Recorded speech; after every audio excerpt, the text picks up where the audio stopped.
মুসল্লিদের সুবিধার্থে সারা দেশের সব মসজিদে দুপুর ১:৩০টায় জুমার নামাজ আদায় করার জন্য ইসলামিক ফাউন্ডেশনের পক্ষ থেকে নির্দেশনা দেওয়া হয়েছে। রোববার ইসলামিক ফাউন্ডেশনের মহাপরিচালক আব্দুস সালাম খান স্বাক্ষরিত এক চিঠিতে এই নির্দেশনা দেওয়া হয়।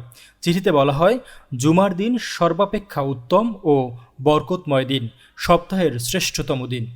মহান আল্লাহ তাআলা বলেছেন, হে বিশ্বাসীরা, জুমার দিন যখন নামাজের জন্য ডাকা হয় তখন তোমরা আল্লাহর স্মরণের দিকে ধাবিত হও আর বেচাকেনা বর্জন করো, এটি তোমাদের জন্য সর্বোত্তম যদি তোমরা জানতে।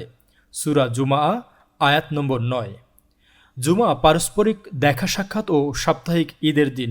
এদিন বিশেষ মর্যাদা ও তাৎপর্যপূর্ণ হওয়ার কারণ হল এদিনে বিশেষ সময়ে বরকত ও কল্যাণ রয়েছে। নির্দেশনায় বলা হয়, বাংলাদেশের বিভিন্ন মসজিদে বিভিন্ন সময়ে জুমার নামাজ আদায় করতে দেখা যায়।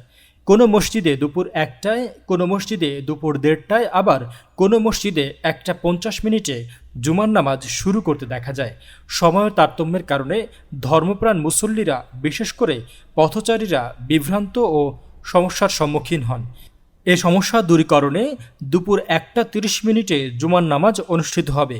বিভাগ অথবা জেলায় অবস্থিত সব মসজিদে একই সময়ে অর্থাৎ দুপুর ১:৩০টায় জুমার নামাজ আদায় করার বিষয়ে প্রয়োজনীয় ব্যবস্থা গ্রহণে অনুরোধ করা হয়েছে। বেলাল হোসেন রবি, ডেস্ক রিপোর্ট, এইচআর নিউজ।